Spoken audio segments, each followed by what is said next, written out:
Olá pessoal, tudo bem com vocês? Hoje iremos falar um pouco sobre o júri. Meu nome é Felipe Veras e hoje iremos fazer uma breve introdução a respeito do júri. O júri é um instituto criado para poder processar e julgar as pessoas que estão sendo acusadas da prática de crimes dolosos contra a vida. Veja que eu falei crimes dolosos contra a vida. Não falei crime culposo e nem falei de homicídio. Eu falei crimes dolosos contra a vida. Por que eu estou falando isso? Muita gente acha que o júri, a finalidade do júri é somente julgar homicídio. Em verdade é. Em verdade, o júri julga homicídio. Mas é qualquer tipo de homicídio? É só homicídio? Não. O júri, como eu falei, é um instituto utilizado para julgar crimes dolosos contra a vida na sua modalidade tentada ou consumado. Exemplo, se eu tento matar uma pessoa e não consigo, eu dei um tiro, pegou no pé, uma facada na mão e eu não consegui finalizar a minha empreitada, ela está viva, a pessoa, a vítima. Ela, mesmo assim, eu, caso seja processado pela prática de homicídio tentado, eu serei julgado no júri. Lá não é só, eu já vi gente falando assim, o júri julga pessoas que matam outras pessoas. Também, mas tem vários outros crimes, além do homicídio, que são julgados pelo tribunal do júri. Dentre eles, o homicídio simples, artigo 121, caput do Código Penal, pena de 6 a 20 anos. Homicídio qualificado. O crime de feminicídio, a pessoa que tenta matar a mulher em razão do seu gênero.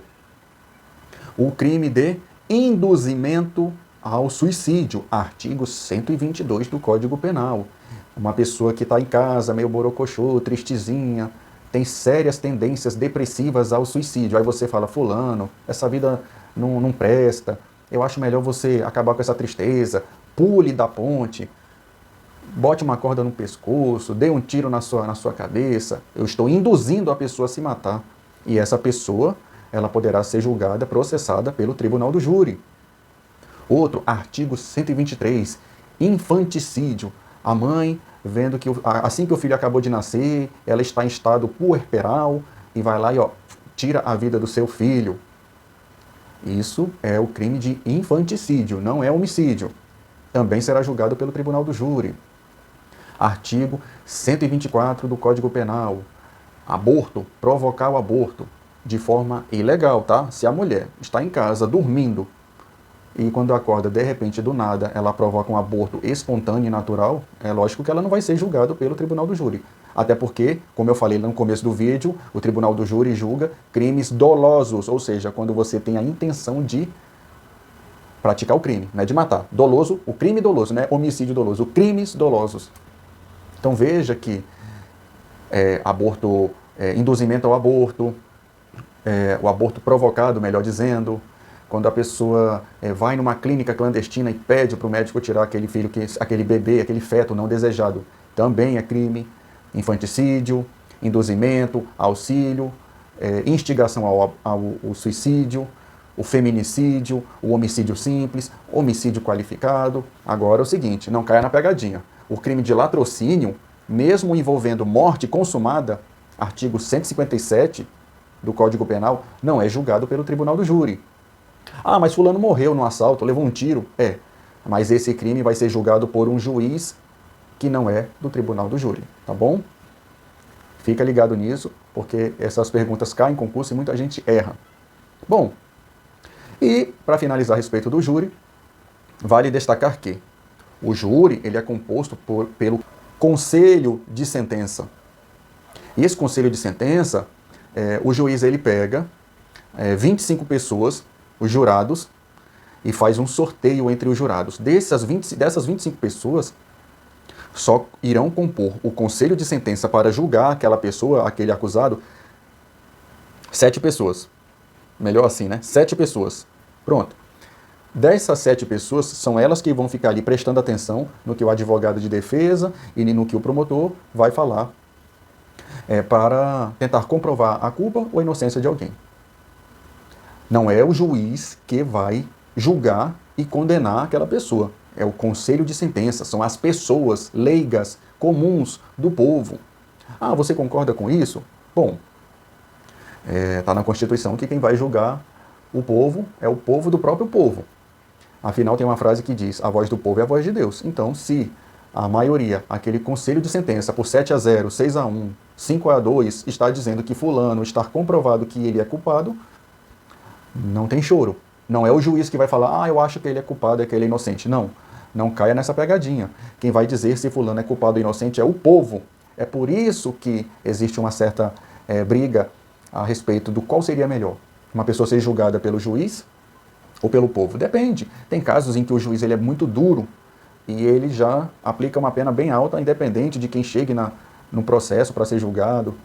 Já tem gente do povo que também são duras. Elas já viram na televisão aquele caso que teve um alto clamor social e já antes da pessoa ir para o júri já fala, nem gostei da cara dessa pessoa, já vou condenar. Então é muito difícil dizer qual que é melhor, se é juiz, se é uma pessoa só, se o conselho de sentença. Agora é o seguinte, né? Tem gente que acha que é melhor o júri, por quê? Por mais que tenha uma pessoa que, não fui com a cara dessa pessoa, desse réu, desse acusado, não fui com a cara dele, não gostei, o santo não bateu, eu já vou condenar, nem quero saber. Tá, você pode ter esse pensamento, mas as outras 6 pessoas podem dizer que ele é inocente. Então, mesmo que eu esteja no conselho de sentença e queira condenar alguém, tem mais 6 pessoas querendo inocentar. Então, não é assim tão simples. Fulano vai querer acusar, vai querer inocentar, e as outras 6 querem dizer que ele é culpado. Então, mesmo que eu ache que ele é inocente, a maioria é que vai decidir. Pela democracia, né? Pela maioria de votos. Bom, onde está dizendo que o júri será julgado os crimes dolosos contra a vida na sua modalidade tentada ou consumada? Na Constituição. Vá lá na Constituição, artigo 5º, inciso 38. É uma cláusula pétrea. Ninguém podendo da Constituição retirar. Veja a importância. Então, o embasamento do júri, além de estar na Carta Magna da nossa Constituição de 1988, também está no Código de Processo Penal. Bom, era isso que eu queria falar sobre o júri por hoje. Mostrar que ele está embasado na nossa Constituição e, além da nossa Constituição falar sobre júri, fala também sobre os crimes de competência da Justiça Federal, Justiça Estadual, sobre habeas corpus, dentre outras coisas que vale a pena quem tem interesse ler para saber que não é assim. O vereador da minha cidade, o deputado estadual, o prefeito diz que vai criar uma lei dizendo que pode ter arma, que não pode ter arma, que vai ser legalizado o aborto. Calma, calma. Vamos primeiro tentar mexer a Constituição para depois tentar mexer aqui embaixo. Não é assim. Quem é você que diz que vai mexer, que vai mudar, que vai legalizar? Muita gente não lê a Constituição, não sabe dos seus direitos, ou se pode mexer, não pode mexer, se o presidente pode criar uma lei, não pode. E fica falando às vezes besteira sem saber do que está falando. Por falar em Constituição, vamos tentar voltar no tempo um pouco e falar das constituições passadas do século XX, no nosso quadro Direito Penal e a História. O pobre povo brasileiro não tem dinheiro. O ouro veio do estrangeiro, mas ninguém vê o tal cruzeiro. No século XX, ou seja, de 1901 até 1999, melhor, até os anos 2000, a gente passou no Brasil por várias constituições. E isso gerou uma insegurança jurídica muito grande. Até porque coisas que você faz hoje, você quer que aquele contrato social seja mantido daqui a 5, 6, 10, 15 anos. Imagina que você começa a trabalhar hoje e fala assim, olha, a sua aposentadoria vai ser de tanto. E daqui a 5, 10 anos é criada uma outra Constituição dizendo, não, a sua aposentadoria não vai ser de 10 mil, vai ser de 5. Imagina que você comprou um terreno de 20 hectares e daqui a tantos anos a Constituição diz que você só terá direito a no máximo 1 hectare. Então, assim, é complicado você ter várias constituições porque você não sabe por onde vai se basear. Se a nossa Carta Maior, que é a Constituição, mudar, imagina as leis infraconstitucionais. Em 1930, 31, 32, quem nasceu nessa época estava sobre a vigência de uma Constituição.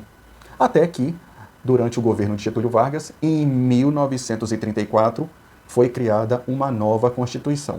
Então, em 1933, o Brasil estava sobre a vigência de uma Constituição. Em 1934, foi criada outra Constituição. Nessa nova Constituição de 1934, a gente teve alguns direitos criados, dentre eles o voto obrigatório. Surgiu o voto obrigatório na Constituição de 1934, a partir dos 18 anos de idade. Tá? O direito às mulheres votarem.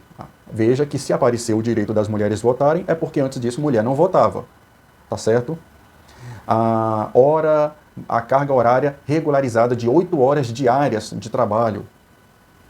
As férias remuneradas do trabalhador. Mas isso durou até a Constituição de 1937. Na Constituição de 1937, ou seja, 3 anos depois, já foi criada uma nova Constituição? Nessa Constituição, chamada de Constituição Varguista, da época de Getúlio Vargas, foi criada a pena de morte. Uma das coisas que apareceram nessa Constituição. 2. O voto indireto para presidente da República. Não era você que votava no presidente da República, você votava em alguém, que esse alguém votava para escolher quem seria o presidente da República. Outra, o mandato do presidente da República não seria igual hoje de 4 anos, seria de 6 anos. Então, veja que com a nova Constituição vieram novas normas, novas regras, novos artigos da nossa lei maior.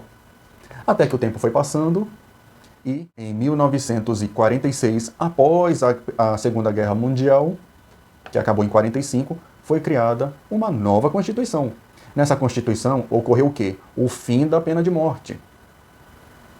O mandato de presidente, que era de 6 anos, voltou para ser 5 anos. Diminuiu 1 ano. Voltou a eleição ao voto direto para presidente da República. Agora é o povo de novo que escolhe quem vai ser o presidente do Brasil. O povo vai lá, marca, eu quero o presidente fulano de tal, Jânio Quadros, João Goulart, bota no papel e coloca na urna. Na época o voto não era eletrônico, tá, pessoal? Essa questão do voto eletrônico é bem atual. Pronto, com essa Constituição de 1946, ela durou até 1967, com mais uma nova Constituição. Nessa Constituição de 1967, que já foi durante o período militar, que veio depois de 1964, eu não vou nem falar muito sobre ela, porque gera muitas polêmicas e não é o objetivo do vídeo de hoje. Eu só posso dizer que as eleições eram indiretas, não era o povo que escolhia o presidente, tiveram vários atos institucionais, número 1, número 2, número 3. Tem gente que acha que só teve 4, mas na verdade foram mais de 10 atos institucionais. E foi um período bem conturbado, onde tem gente que diz que foi um período bom para o Brasil, já tem gente que defende o contrário, diz que foi um período bem turbulento. Até que, em 1988, até que enfim, chegou a nossa última Constituição, até hoje, né? Eu não sei se vai mudar, a nossa Constituição, chamada de Constituição Cidadã, de 1988, que é nela em que todo mundo que vive no Brasil hoje se baseia sobre habeas corpus, habeas data, mandado de injunção, sobre os direitos dos trabalhadores, os direitos à vida, os direitos fundamentais, as garantias e deveres do cidadão, os direitos trabalhistas, os direitos eleitorais, dentre eles o direito de votar e ser votado, os direitos à propriedade, dentre outros vários direitos. No começo do vídeo eu comecei falando sobre o júri, que está na nossa Constituição de 88, embasado no artigo 5º, inciso 38. Então, até que se mude essa Constituição, é lá em que todas as pessoas que forem processadas por crimes dolosos contra a vida, na sua modalidade tentada ou consumada, serão julgados. Bom, esse foi um vídeo que eu tentei fazer um resumo sobre o júri, embasado nas nossas constituições. Agora, veja que uma pessoa que foi fazer um concurso em 1933 e ele teve que decorar cada artigo da Constituição, em 1934, quando ele foi fazer o concurso para juiz, mudou. Mudou o quê? Qual artigo? Toda a Constituição. Mudou tudo. Aí ele começou a decorar aquela Constituição em 1937, outra Constituição. Em 1946, outra Constituição. Até que, enfim, agora eu vou estudar, que eu vou passar nesse concurso para juiz. Calma aí. Você está decorando a Constituição em 1967, outra Constituição, e em 1988, outra Constituição. Eita, que a vida do concurseiro não era fácil naquela época. É verdade. Até hoje não é, quanto mais naquela época. Então, Era sobre isso que eu gostaria de falar hoje. Espero que tenham gostado do vídeo e até mais.